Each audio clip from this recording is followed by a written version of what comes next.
Сәлем достар, менің каналыма қош келіпсіздер.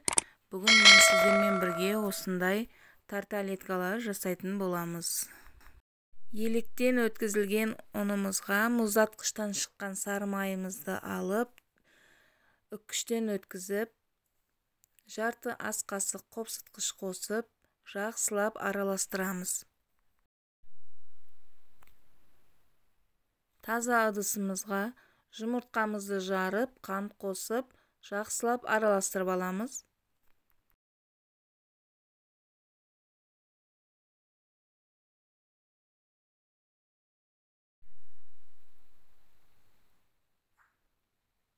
Енді жұмыртқамызды ұнымызға құйып, қолға жабыспайтындай қамыр илейтін боламыз.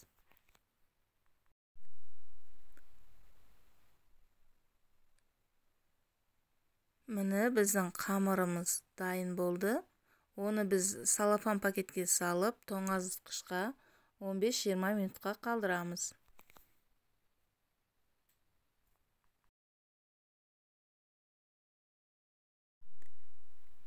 Дайын болған қамырымызды күлшелеп, формамызға видеода көріп тұрған сияқты салып шығамыз.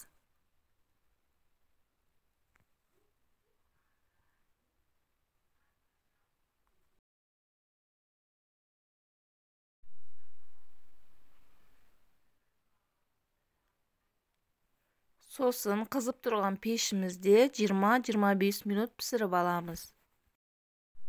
Тарталеткаларымыз дайын болғанша крем жасайтын боламыз. Қаймаққа қант ұнтағын қосып, сливке қосып, жақсылап миксерлейміз.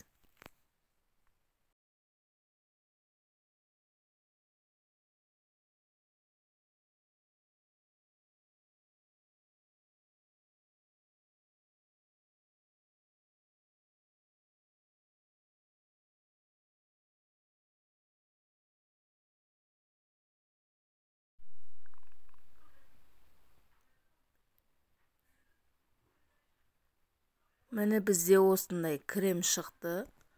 Оны біз кондитерлік пакетке салып дайындап аламыз.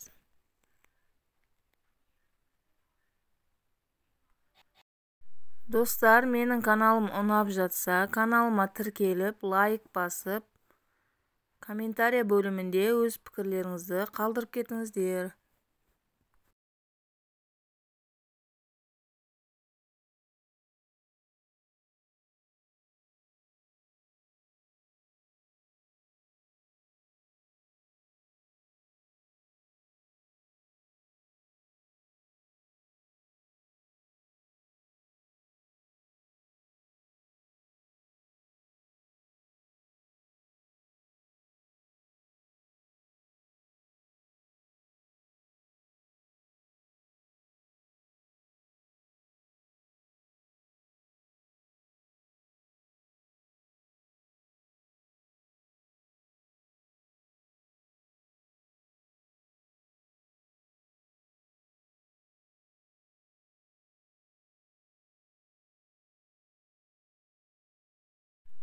Міне біздің тарталеткаларымыз дайын болды. Өте әдемі болып пісіп шықты. Енді біз тарталеткаларымызды кремімізбен сәндеп шығамыз.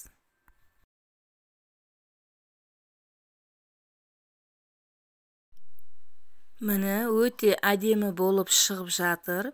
Мерекелік дастарханымызға өз қолымызбен жасап, дастарханымыздың сәнін кетірейік.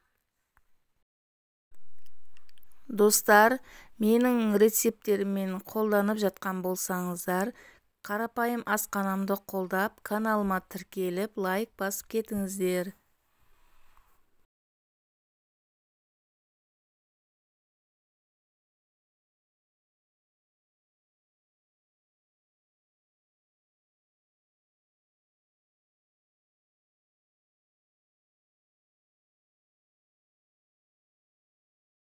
Тарталеткаларымызды қалауларыңызға қарай түрлі жидектермен сәндеп шықсаңыздар болады.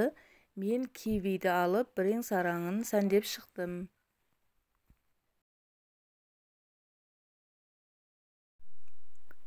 Міне біздің тарталеткаларымыз дайын болды. Осы рецептті қолданып жатсаңыздар, комментарий бөлімінде өз пікірлеріңізді қалдырып кетіңіздер. Видеоның соңына дейін болғандарыңыз үшін рахмет.